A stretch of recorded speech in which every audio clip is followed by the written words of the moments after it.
Monchef.free.fr vous présente sa galette des rois. Versez l'eau, le sel sur la farine. Mélangez le tout pour former une pâte bien homogène.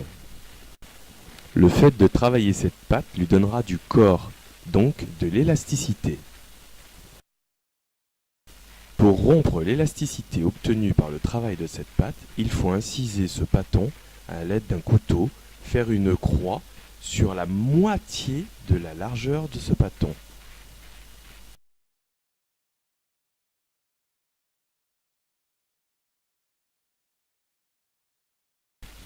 Vous pouvez dès à présent laisser reposer votre détrempe.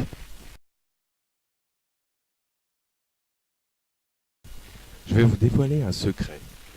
La recette de la pâte feuilletée est une simple formule de calcul. On prend toujours 20 g de sel au kilo de farine.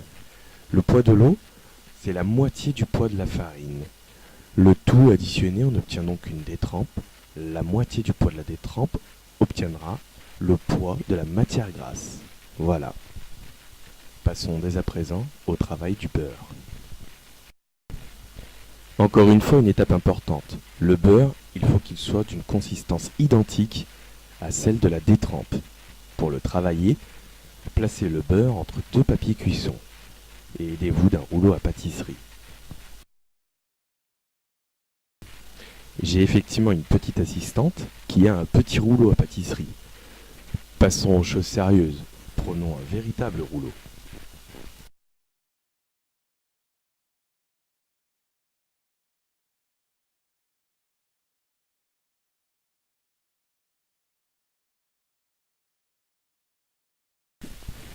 Tapotez, écrasez, étalez, faites comme vous voulez, mais il faut absolument rendre mou le beurre sans le passer sous l'action de la chaleur. Comparez les résistances entre le beurre et la détrempe. Si besoin, retravaillez votre beurre.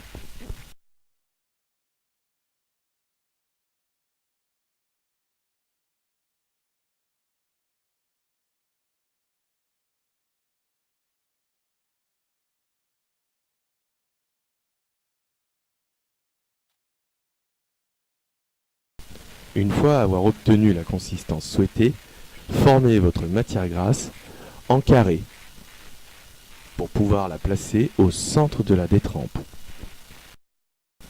Le temps de repos de la détrempe pour rompre son élasticité est à peu près égal à celui du temps du travail du beurre. Vous pouvez dès à présent commencer à abaisser votre détrempe de la même façon que moi. Nous allons procéder au pliage en portefeuille, la première étape d'un cuisinier ou d'un pâtissier pour réaliser une pâte feuilletée.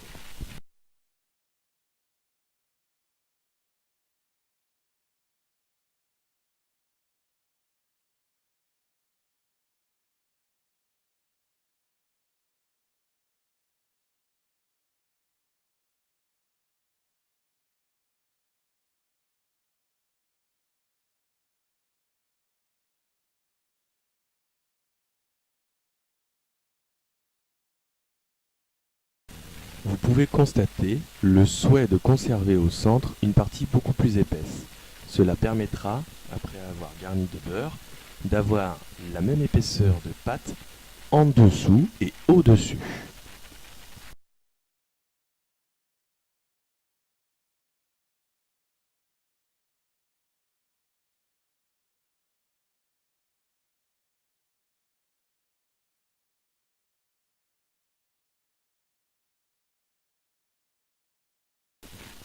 Procédez au pliage d'une façon identique. Faites bien attention aux extrémités des côtés. Le beurre pourrait s'échapper.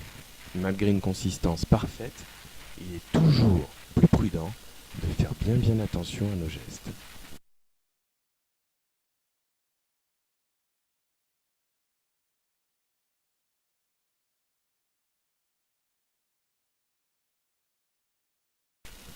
Nous allons pouvoir commencer à abaisser notre pâton.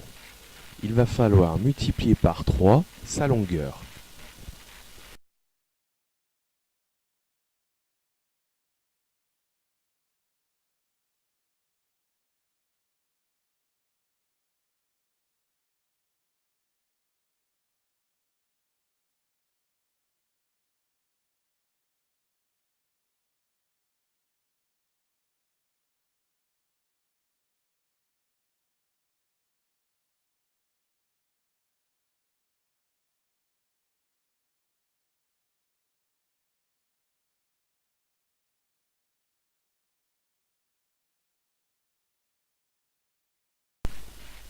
Passons au tour double. Il va falloir diviser la longueur en 4 parties égales et les replier les unes sur les autres.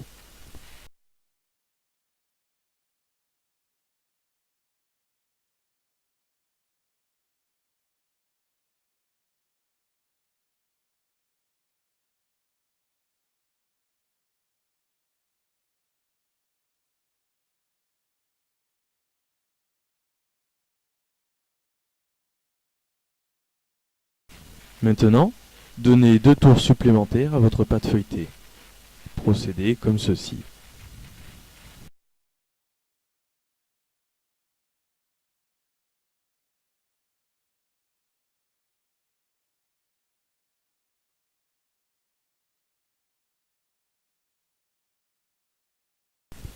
Pour la crème pâtissière, portez à ébullition 3 cl de lait mélangé 80 g de sucre, 2 œufs entiers, de la vanille et ensuite incorporez 40 g de farine.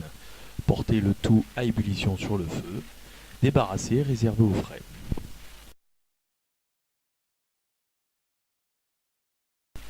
Nous avons déjà fait donc 4 tours.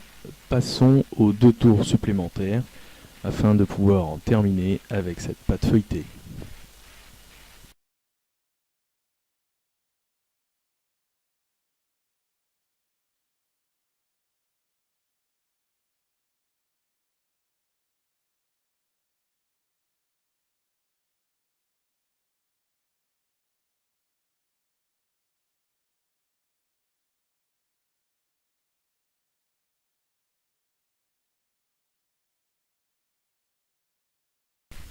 Vous pouvez maintenant procéder à la baisse finale, c'est-à-dire donner l'épaisseur souhaitée que vous voulez donner à votre pâte feuilletée. Je conseille entre 3 et 5 mm.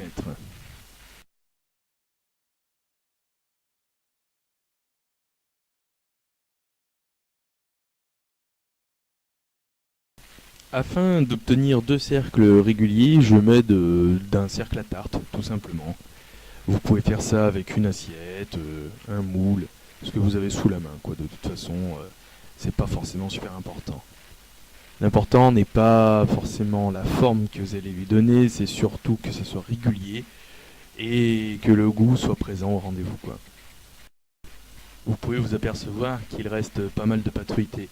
Surtout ne le jetez pas. Après tout ce travail, vous pouvez l'utiliser en faisant des fleurons, en faisant des feuilletés au fromage, des petites allumettes pour vos entrées, une tourte ou peut-être une autre galette.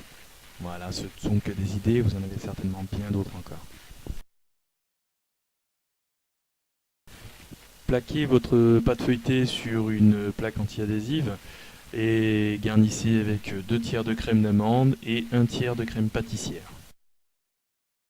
Pour souder les 2 pâtes, aidez-vous avec un pinceau simplement mouillé avec de l'eau froide. Vous laissez bien de la distance entre votre garniture et vos bords de pâte. Ensuite, avec une simple pression du doigt, ça devrait colmater. Recouvrir avec le second cercle de pâte feuilletée, presser les bords et retirer éventuellement l'excédent de farine. Pour ma dorure, j'utilise un jaune d'œuf délayé dans un petit peu d'eau froide.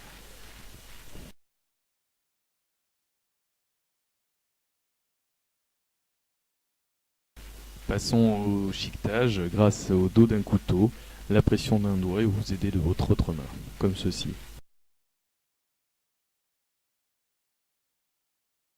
La décoration est facultative et libre de toute imagination.